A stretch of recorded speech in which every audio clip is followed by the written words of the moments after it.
And I'm a consultant, and I do a lot of consulting for museums, and I've done some script work for film. So I haven't been teaching for several years now, but so most of my work is consulting and writing. So anyway, I started about 20 years ago, now actually 25 years ago, researching Harriet Tubman's life. And about 18 years ago, I published the biography of her. It was one of the first adult biographies written since the 1940s. There have been a lot of children's books about Tubman, particularly during from the mid 20th century up to even today. But there was very little written on her that was even accurate for adults. So I started researching her life, and I found a tremendous amount of information that hadn't been tapped before. And luckily I'm here in New England, and I was able to research in libraries and archives in Massachusetts and New York and Connecticut. And there are so many archives filled with collections of papers from abolitionists that knew Tubman, and they wrote about her. So their letters are filled with incredible information about her. So I put that into the book. It's part of my research. And also I spent time in the South in Maryland, where Tubman was born and raised, going through records there. And that is a rich resource as well. And since my book came out 15, 18 years ago, I have continued to research Tubman's life. Every single day, actually, I do a little Google search to see what's out there, and people contact me with information that they have come across. So what we know now is so much more rich and full than we've ever known before. So I'm going to share some of that research with you today in this PowerPoint, and then if you have questions afterwards, I'd love to answer them for you. So let me share this, and here we go.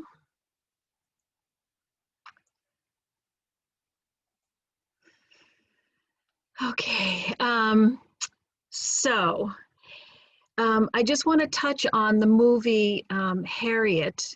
I hope you have all seen it. If not, please see it. It's really a wonderful film. It is not totally accurate. As you can imagine, Hollywood has its way of telling stories and not always telling the true story. But I have to admit, they did a tremendous job portraying Tubman as a woman, and it's very authentic. And while everything in the film did not happen to Harriet Tubman, the different scenes happen to somebody. So the history is all pretty accurate, but it really projects or shows a fierce, militant, driven Harriet Tubman. And that's what I love about the film. So this is just a movie poster, and then Casey Lemons, who's the director, with Cynthia Erivo, who played Harriet Tubman on set. I did not go on set, by the way, I just worked on the script. So Harriet Tubman was born on the eastern shore of Maryland, in the Chesapeake Bay in Dorchester County, and the red arrows show the area of the eastern shore where she was born and raised, where she worked, and where she conducted the great majority of her rescue missions during the Underground Railroad years during the 1850s. These are the landscapes of her life. Dorchester County is very flat land. There are no rocks, there are no real hills or anything. It's very, very flat. There's a lot of water, a lot of marshes and rivers and streams. So she grew up with woods, forest, marshes, agricultural fields. And I put this picture of an old church to represent sort of the larger religious and social community that she grew up in. This particular church is in an area quite close to where she was born, in Peters Neck in Dorchester County. And the people who established this church in 1866 were part of a pre-Civil War free Black community that she knew very, very well. And this is the community that helped raise her and teach her things that she needed to know to survive. So that was the church wasn't there when she lived there, but the religious and social community was there for her. So in Maryland, I searched in archives and courthouses and libraries, and people had private paper collections that I could go through. And it is extraordinary the number of documents that are there that record enslaved people. And that was no different for Harriet Tubman. She was not known as Harriet Tubman at the time. She was born Minty Araminta Ross. She was the fifth of 9 children of Ben Ross and his wife, Rit Green Ross. And she had 4 brothers and 4 sisters. And she was born, we think, early March 1822. We have a record of a midwife payment that was used to pay a midwife who helped Rit give birth to one of her children. And based on other court documents, we think that that's when Tubman was born. This record that you see here, this long list that I show you on the right hand of the screen, is actually a list of the enslaved people of Anthony Thompson.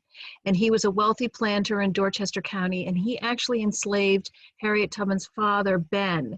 He did not own Rit and Harriet Tubman and all of her siblings. They belonged to his stepson. After Tubman was born in 1822, Edward Brodess came of age, and he moved to his own little farm in Bucktown at about 1824, 1825. So Tubman was 2 or 3 years old when Rit and all the children that had been born up to that point were taken away from the Thompson plantation and Ben and this large enslaved community and brought to Bucktown, which was about 10 miles from this home. And this is Anthony Thompson's home. The homes on the Eastern Shore for wealthy people were not like Gone with the Wind style houses. That's virtually, there might be 2 or 3 of those in Maryland altogether. Wealthy people lived in modest homes. This is like a typical colonial home you'd find in New England. We believe Ben Ross helped build this home in 1810. It actually was torn down, unfortunately, in the 1970s. But all these people on this list were people that Tubman grew up knowing, and they were just a big part of her life. So when she moved to Bucktown, it was a very difficult time for the family. They were taken away from Ben. They were isolated on this farm. It was a very small farm in Bucktown. And Edward Brodess was not a very smart guy. He was not a very ambitious young man. And he started selling some of his enslaved people. He had inherited Rit and all of the children and several other enslaved people from his mother who had passed away years before. So the first person he sold was Maria Ritty, Tubman's sister. And he sold her to Dempsey P. Kane. And I'm showing an advertisement that he posted in local newspapers looking to purchase enslaved people. He was from Mississippi, and they were clearing the land in the Deep South in the 1820s, and they needed enslaved labor. So he roamed the Eastern Shore like many other slave traders, buying people. And he bought Maria Ritty, taking her away from the family, and we don't know what happened to her. It was a very terrible thing. And over the next 20 years, Edward Brodess sold 2 more of Tubman's sisters, Lina and Soph, tearing them away from the family as well. This is a marker that's outside the property, the farm, where Harriet Tubman spent portions of her childhood. Edward Brodess, his small farm was not very productive, and he had many enslaved people. He didn't sell them all, but he leased them out to other farmers so he could earn some income. And so he started leasing little Tubman out when she was about 6 years old. And it was a very, very difficult childhood. She talked about how she missed her mother so much. She would cry every night. The masters that she was hired out to were very cruel. They beat her, they whipped her, they starved her, they neglected her. It was a terrible, terrible childhood. When she was 13, or about that age, when she was a young teenager, this significant event happened to her at the Bucktown Village store, which is still there. You can visit it today in Maryland, in Bucktown. She had been hired to another plantation nearby, the Barnett Plantation, and it was late fall, and she was breaking flax in the barnyard. It's a grass-like crop that is grown, and then it is cut and dried and beaten, and the fibers are used to make linen. So she talked about how when she was 13 years old, she had very, very bushy hair, and it was very greasy because when she would eat, she would wipe her hands and her hair afterwards. And she talks in many interviews about breaking flax in the barnyard, and all the dust and bits of flax flew up in the air and settled in her hair, making it very, very messy, and it embarrassed her. The plantation cook came to her and said, "Minty, you need to come to the store with me because I need things for the kitchen." And 13-year-old Minty didn't want to go because her hair was messy. But the cook insisted, so Minty grabbed a scarf from a peg on the wall in the kitchen and wrapped her hair. And later she said that that shawl and that hair saved her life, because when they arrived at the Bucktown store, there was an altercation occurring. An overseer, a manager of enslaved people, had chased a young enslaved man from the fields to the store, and because the young man had refused to do his work. And the overseer chased him into the store, and the young man exited out another door, and Tubman was getting ready to go in that door, and the overseer yelled to her to stop the young man, but she didn't. She stepped aside and let him run out the door. As she stepped back in the doorway, the overseer had picked up a weight from one of the scales on the dry goods store counter, and he threw it, intending to hit the young man, but it hit Tubman right in the head and drove pieces of that scarf right into her skull. She collapsed unconscious and was carried back to the plantation, where she laid on a seat of a loom in the kitchen, this long wooden bench, for a day, and they woke her up and forced her back into the fields. And she talked about the intense pain and the blood and the sweat that came down her face until she collapsed again. It took her mother months and months to bring her daughter back from the brink of death. She had no medical care, just the care of her mother, and she did survive, but she ended up having epileptic seizures as a result of that head injury for the rest of her life. We believe she had temporal lobe epilepsy, because when these seizures would come on her, she would have like hallucinations and tremendous visionary and audible activity. She would hear people singing, she'd hear music, she'd hear water rushing or fire and people screaming. She would float above the earth, she said, and she would look down at people that were standing around her when she would collapse in the fields. And she believed that the voices that she heard were the voices of God and angels speaking to her and protecting her. And so, given that she had no medical treatment for it, she just incorporated those seizures into her life, and she explained them in the only way that she knew, and that was through her tremendous faith. She became very, very spiritual in her teen years and was known later in her life for being very, very religious and trusted in God and everything that she did. This is a still from the movie where she is having a seizure and she's praying as a result.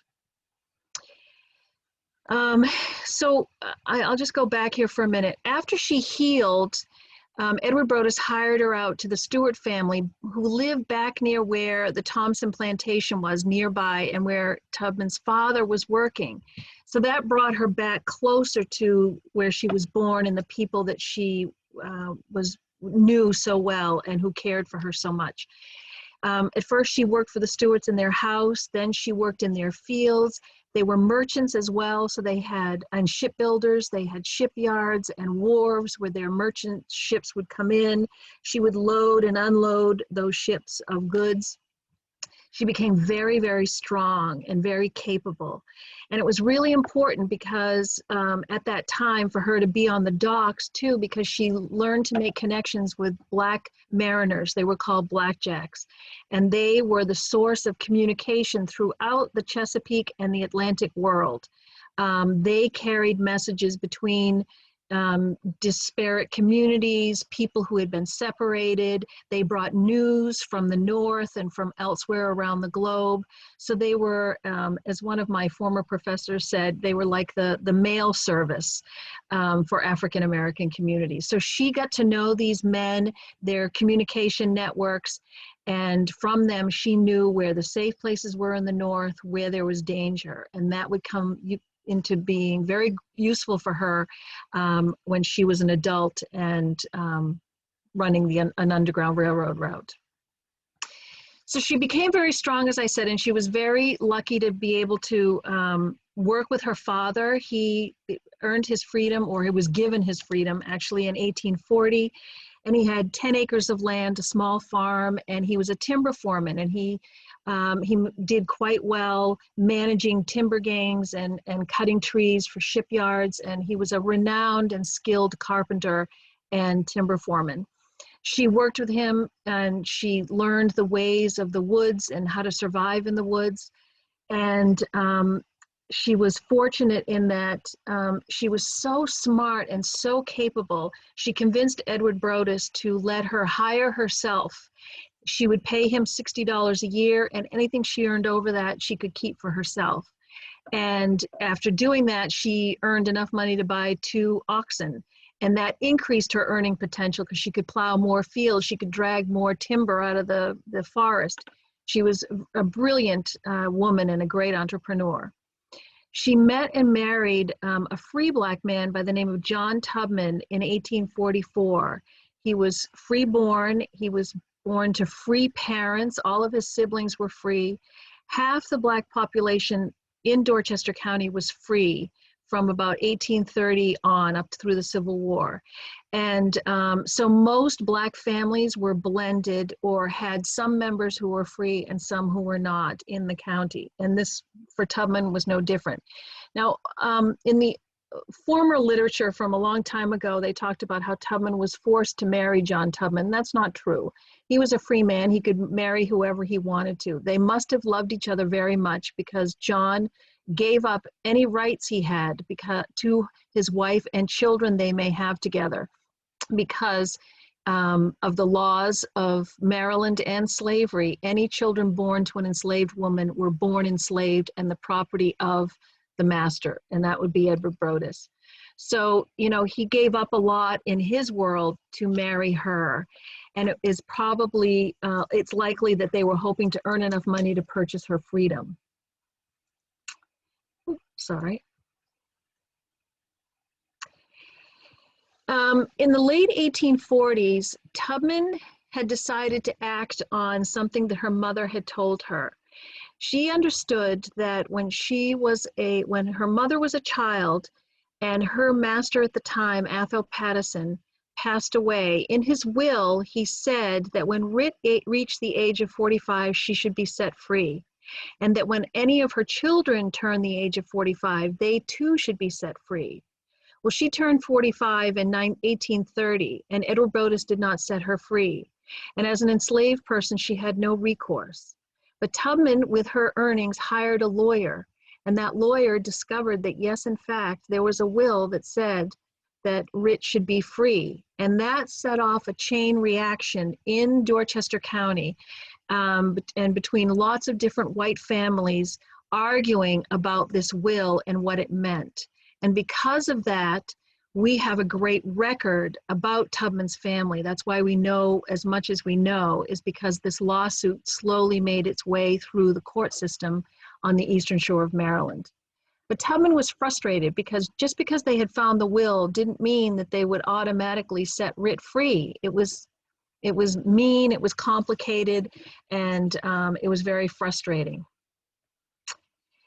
In 1849, in March, Edward Brodess died. He had 8 children. 6 of them were still minor children living at home. And as I mentioned before, he was not a very smart businessman. He was deeply in debt when he died, leaving his widow at risk of losing her farm, losing everything. So she turned to the most liquid assets that she had, and that was the enslaved people, including Tubman, her mother, and all of her siblings, and several other enslaved people. This is a picture from the film, the Eliza Brodess and some of her children posing after the funeral for Edward Brodess. Well, Tubman knew that she was going to be sold, and to be sold was a death sentence in their view. You know, she would never see her family again, and to be sold to the Deep South for a Chesapeake enslaved person really was a death sentence. The average life expectancy for an adult enslaved person who was sold to the Deep South was about 7 years, because they died from diseases in the Deep South and the harsh conditions. So she decided she was going to take the risk. So on September 17th, 1849, Tubman and her brothers, Ben and Harry, or Henry, decided to run away before they could be sold. So they stayed out for 2 or 3 weeks. They were confused about which way to go. They were afraid. They didn't know who to trust. In the meantime, Eliza Brodess posted this reward notice in the newspaper, and Southern newspapers are filled with these reward notices. When someone ran away, the enslaver would often post these in newspapers or have them posted at train stations and other places with a description of the person that ran away and the amount of money that they were willing to pay someone to find that person and bring them back. And Eliza Brodess posted this $300 reward to bring back Henry, Ben, and Minty. They knew her as Minty, not as Harriet Tubman. And it's interesting, they describe her as about 27 years old, which 1822 she was born, so this is 1849, 27 years old, chestnut color, fine looking, and 5 feet high. So slave catchers would have started hunting for Tubman and her brothers. In the meantime, as I said, they were confused, they were afraid, so they decided to come back. But Tubman knew she was going to be sold, so she decided to leave on her own sometime in late October or early November from the neighboring county, Caroline County, where she actually was working at the time. And she describes a scene where she can't tell her mother and her siblings and other people that she loved that she was running away, so she sang a goodbye song. We call it a goodbye song. It was a coded song to let them know that she was fleeing. A local Quaker woman helped her on her first leg of her journey to freedom. She said, there's a great quote. These are all images from the film, by the way. So she said that when she reached the Pennsylvania state line, leaving Delaware, she walked from a slave state into a free state. And she said famously, quote, "When I found I had crossed that line, I looked at my hands to see if I was the same person. There was such a glory over everything. The sun came like gold through the trees and over the fields, and I felt like I was in heaven." And the scene in the film perfectly portrays that. But when she got to Philadelphia, she realized that freedom only meant so much. Actually, it was incomplete because everyone she loved was still in Maryland and still enslaved. So she determined that she would go back and bring them to freedom too, that she could not rest until they were with her. So over the next 10 years, she returned about 13 times and rescued about 70 family members and friends. She didn't rescue strangers. She didn't go to any other state and rescue anybody. It was only to the eastern shore of Maryland or to Baltimore to rescue her loved ones. These are just images from the film and also from the orientation film at the Tubman Park in Maryland. She was a remarkable strategist and had these incredible instincts about the landscapes and how to travel. And she had learned so many great skills from her father and the people in the community that helped raise her, that she was remarkably successful. She also gave instructions to about 70 more people who found freedom on their own using her directions and her contacts along the Underground Railroad. I would like to talk just for a minute about the Underground Railroad and what it was not. There are a lot of myths out there about the Underground Railroad and how it worked. There was no quill code used on the Underground Railroad. That was made up in the late 20th century. It is not real. It is a complete myth. It never happened. The lawn jockey was never used as a signal on the Underground Railroad. Lawn jockeys weren't even manufactured until after the Civil War and slavery was over. Follow the Drinking Gourd. She never sang that song. No one ever sang that song on the Underground Railroad. That was actually first sort of written in the early 20th century, and it was first performed and recorded in 1947 by Lee Hayes and the Weavers, a folk group, a white folk group. So I know every child learns this song in school, but it is not an Underground Railroad song. And in fact, songs weren't really used along the Underground Railroad. Harriet Tubman did use, she had a personal hymn that she would use to signal her refugees. She told interviewers that it was a particular song about Moses, go down Moses, and she would change the tempo to signal to them that it was safe to come out of hiding or it was not safe. Or she would change the words, and that would signal to them that it was safe to come out or not. She did use the North Star. That was very real. It was very important to her. She grew up in a maritime community. She knew how to read the night sky. And that is an important point, because we have many slave narratives about people who escaped and how they couldn't find their way.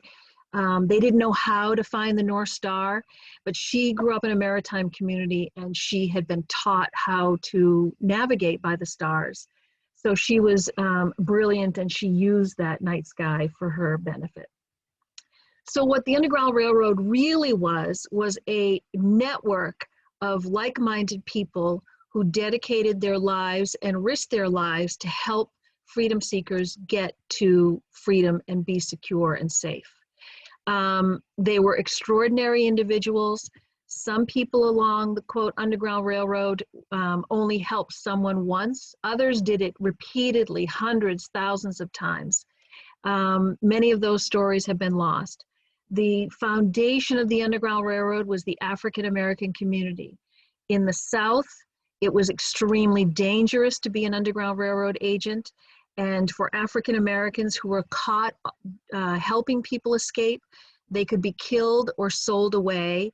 And for free Black people, they would be sold into slavery.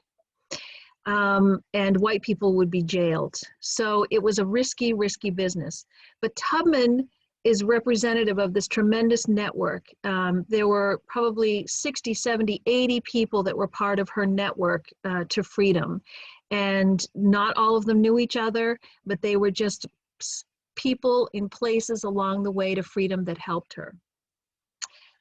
So all those code stories, those myths don't tell us anything about the individuals that were part of this network. And it's their stories that we need to tell. It's their stories we need to remember, we need to document, we need to tell everybody about, because they're the real heroes of this story. Some of the people that helped, excuse me, that helped Tubman, so down here on the lower left-hand corner is Reverend Samuel Green. He was a free Black minister in Dorchester County, very well respected. The white community had no idea that he was an Underground Railroad agent. He was extraordinary. He helped many, many people, including Harriet Tubman. She said that she would stay with him sometimes when she returned to the Eastern Shore to bring people away. The man in the lower right-hand corner is Thomas Garrett, a Quaker who lived in Wilmington, Delaware, and he is recorded with helping about 2,700 people over 40 years. He was very defiant, very bold, very outspoken. He was a great friend to freedom seekers, and he was a great friend of Tubman's too. He wrote about her a lot. The woman here is from the film. This is Janelle Monáe, and she plays Marie Buchanan, a boarding house keeper in Philadelphia who sheltered freedom seekers. Mrs. Buchanan is a real person in Philadelphia who did shelter people running away from slavery.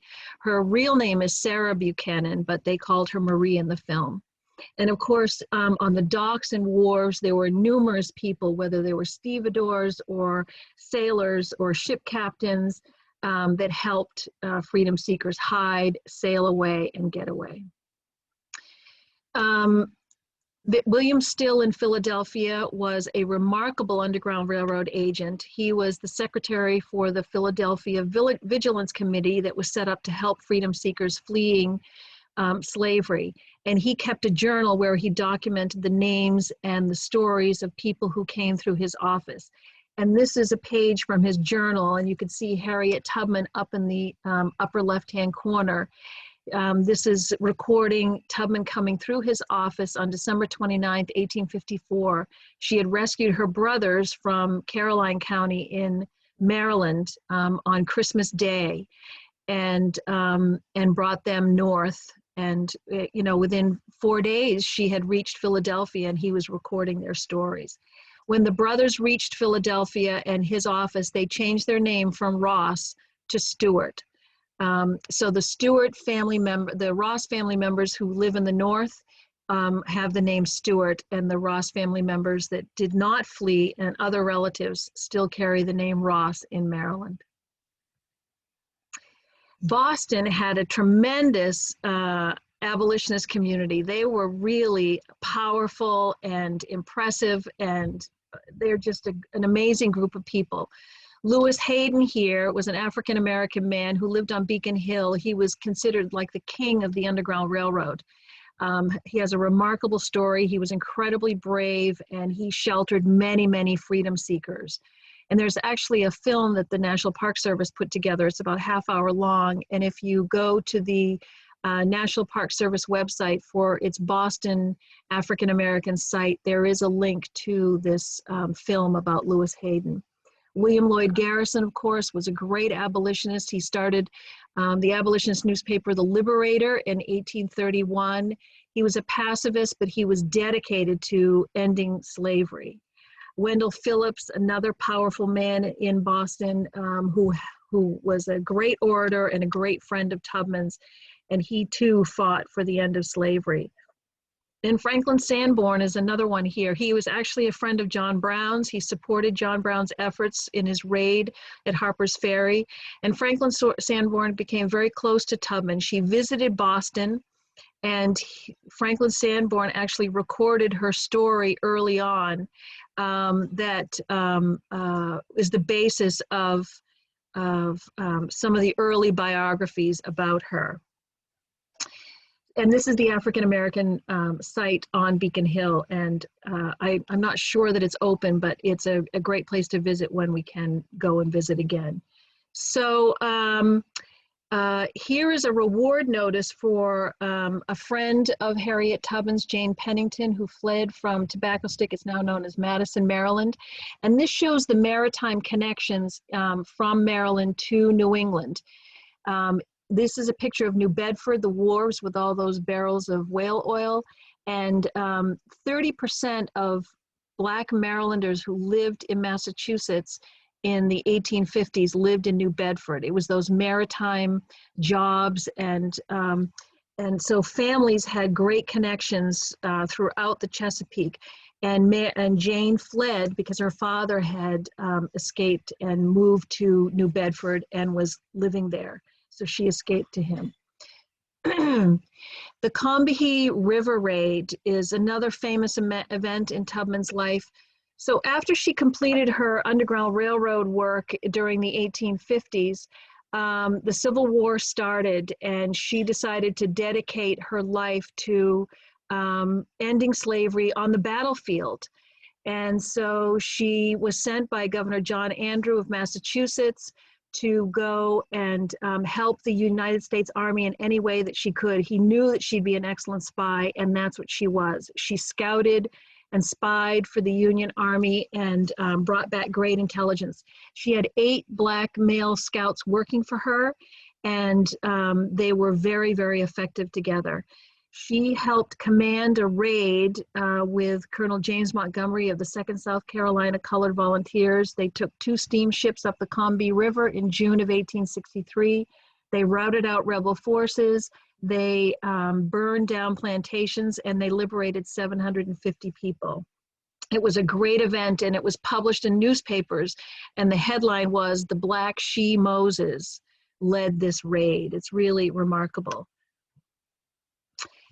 After the war, she moved to Auburn, New York. She had purchased a home there in 1859 from Lincoln's Secretary of State, William Henry Seward. Her family settled there during the war while she was away. And when she came home, she had a house full of dependents. But they were together, and it was really amazing. So she had brought many of her refugees to Canada for protection, but after the war, many of them moved to Auburn to be close to her, not just her relatives, but also friends that she had brought away on the Underground Railroad as well. This is a picture of her brick home in Auburn. She had a 7-acre farm with a little wood frame house, but that wood frame house burned in 1880, and she rebuilt the home with bricks made on her property, and this is now under renovation, and it should be open in a couple of years, so you can visit that site. It is now part of the National Park Service as well.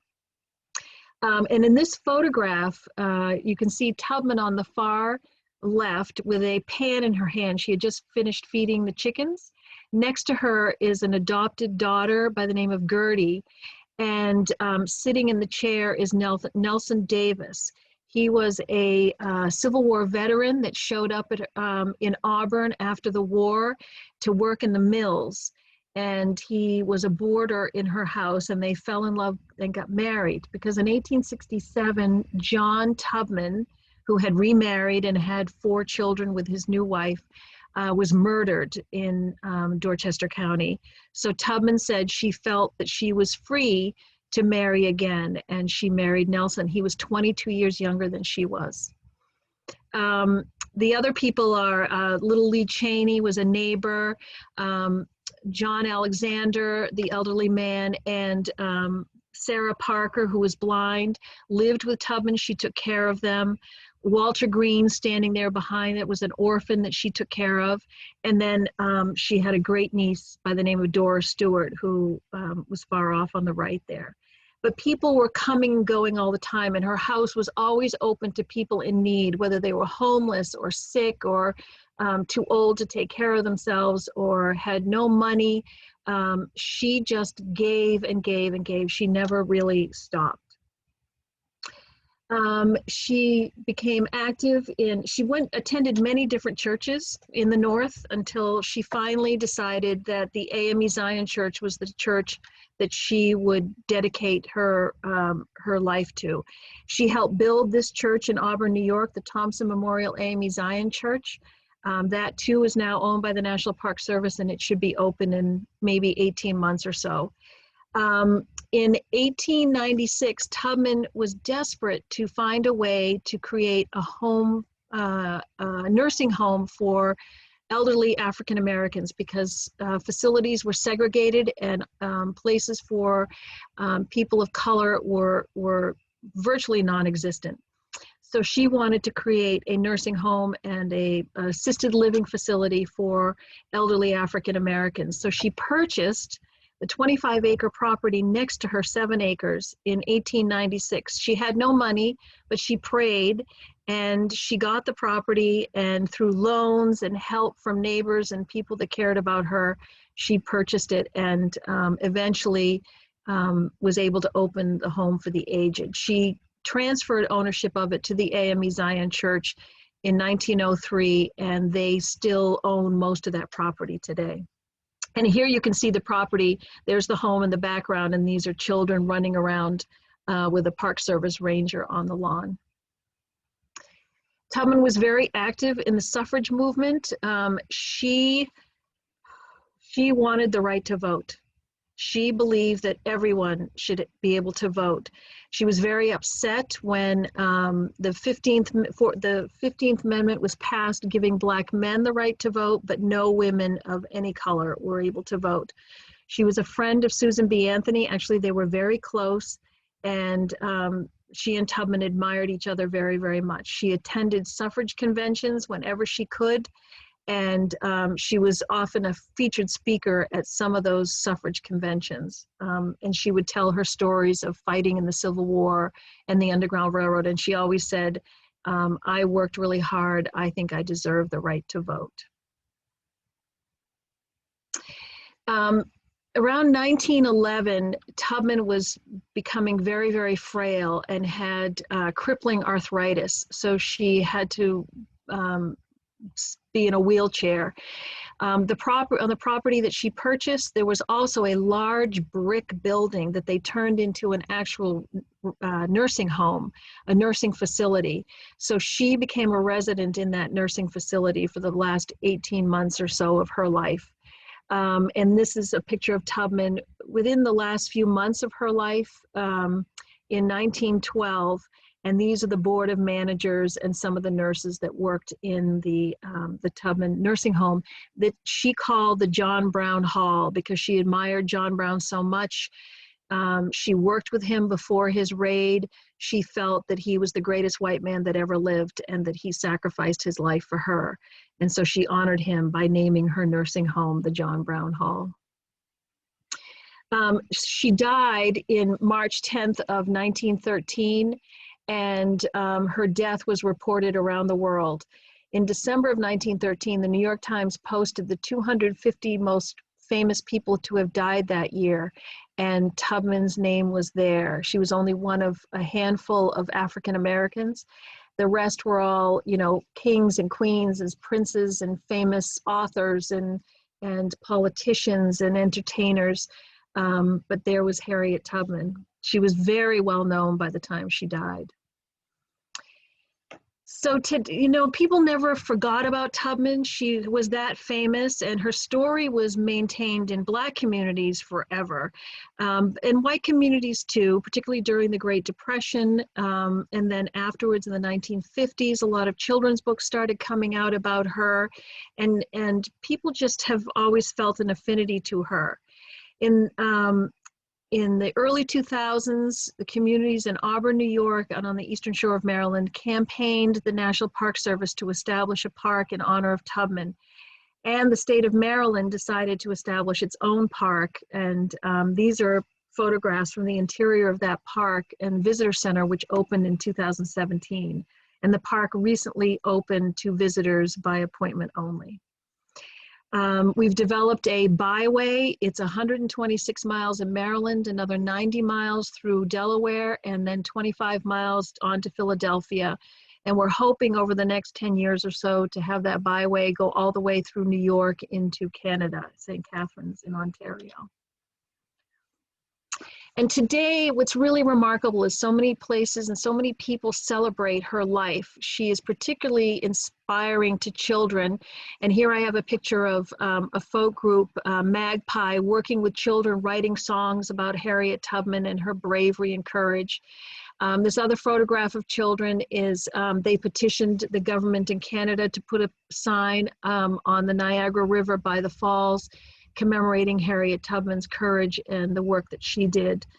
Down here is on the left-hand side is a picture of tunnel boring machines that the folks in Los Angeles decided to name after Harriet Tubman because, you know, it just kept going and carving and making its way forward. And now there are statues that are cropping up all over the country celebrating Harriet Tubman's life and legacy.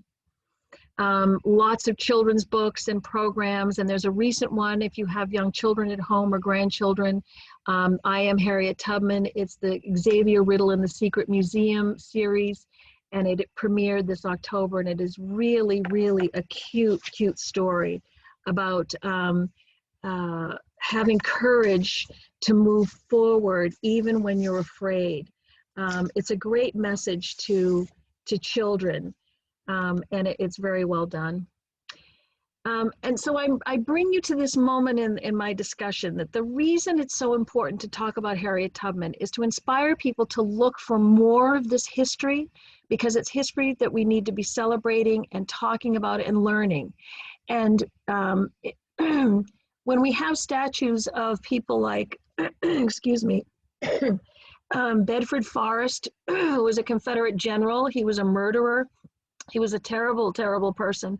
And when he is celebrated, that doesn't tell us the brave history of this country. Excuse me. And it doesn't tell the story of slavery. It doesn't tell the story of freedom. It tells us a different story, and it honors the people who committed treason against this country, who fought to keep slavery, to keep people enslaved. And down here on the right is a picture of a statue being removed at the Maryland State House. It's Roger B. Taney who made the decision, the Dred Scott decision that denied African Americans citizenship. His statue was replaced with these two statues, one of Harriet Tubman and one of Frederick Douglass, also a Maryland-born hero. If we don't teach this history, we will continue to have scenes like this, where people fight against equality. Black Lives Matter. These men who are celebrating the Nazis and the Confederacy, they are wrong, and their story gets to be told because we don't know the real stories of real heroes in this country, the people that fought for freedom. We need to be telling the stories about Harriet Tubman and her legacy and what she did for people that she loved and for everyone else. And hopefully, excuse me, she will be on our $20 bill that was suspended under the Trump administration, but the process had started under the Obama administration, and hopefully it will be picked up again. It would be great to have $20 bills come out of the ATM and remind us every day about fighting for freedom and equality, justice, and self-determination. Because this is what Tubman fought for, and she did it for her family, and she was rooted in her faith. She did it for the community, and she persisted. She was a true American hero. Thank you. I will stop sharing this now. So I think we have a few minutes for questions if anyone has a question to ask. Excuse me.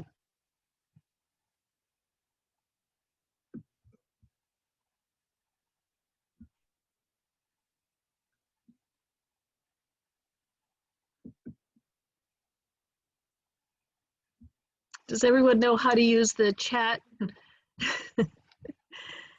On the bottom of the screen, there's a little chat icon, and you can press on that and type in a question.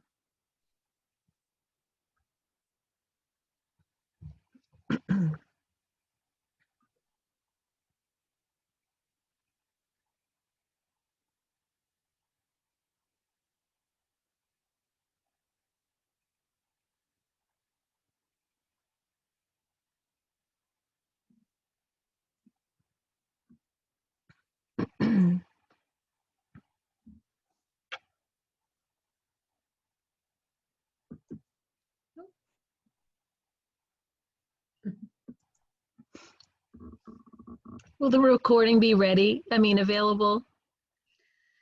Yes, this is going to be my first foray into doing that. We are recording, and the library does have a YouTube station now that we've created. So as long as I can figure out how to get it up to YouTube, it will be there. So I will give it my best try.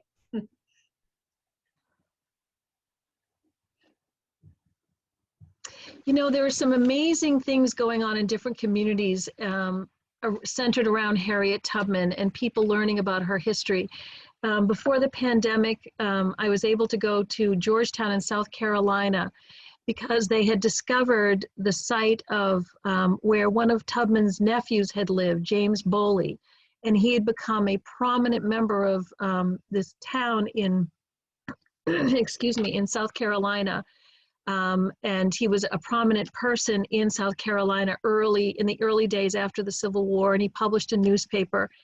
Anyway, they discovered his house and they are renovating it, and they have a marker outside his house so that the town can celebrate this amazing history. And he was inspired as a young man because she rescued him when he was 6 years old from slavery with his mother and his sister. And Tubman wanted him to be educated. So instead of sending him to Canada with his mother, father, and baby sister, she kept him in Philadelphia and put him in boarding school so that he would learn and become educated. So after the war, he went down to South Carolina and he was a teacher in a freedmen's school. He became a legislator in the South Carolina state legislature. As I said, he published a newspaper. He did a lot of amazing things. So I was really, really surprised and so proud that the community came together to celebrate this man, and how, oh, his story is going to be part of the local school curriculum as well. So there are so many things that we can be doing to be celebrating all these heroes and taking down those Confederate statues, which, by the way, are coming down really fast these days, which brings great joy to me.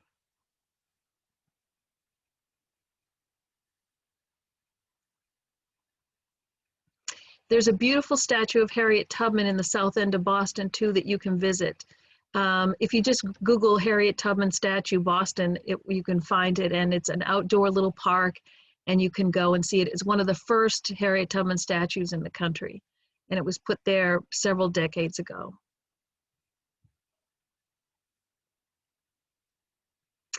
She worked with the Massachusetts 54th Black Regiment. For those of you who don't know, it was one of the most famous Black regiments during the Civil War, and Massachusetts is rightfully very proud of them. And there's a beautiful memorial to them across the street from the State House that is now being renovated. But she fed Colonel Robert Gould Shaw his last meal before the famous Battle of Fort Wagner, where he was killed. And she came to several commemorations celebrating their history after that memorial was put there in 1897. She loved Boston. She had family here and friends. And of course, she knew many of those soldiers as well.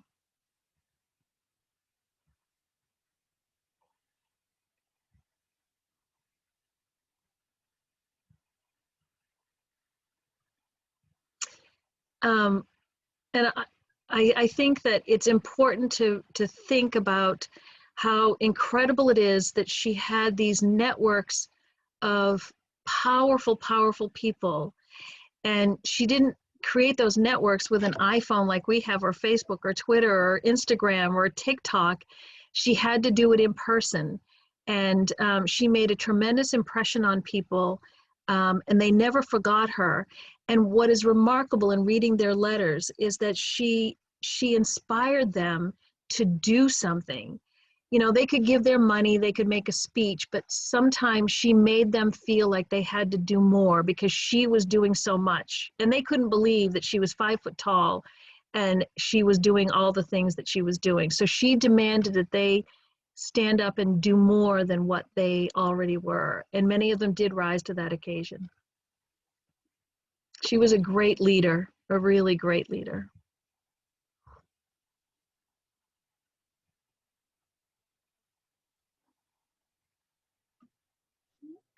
Don't see unless anyone else has a last minute question they want to type really fast. I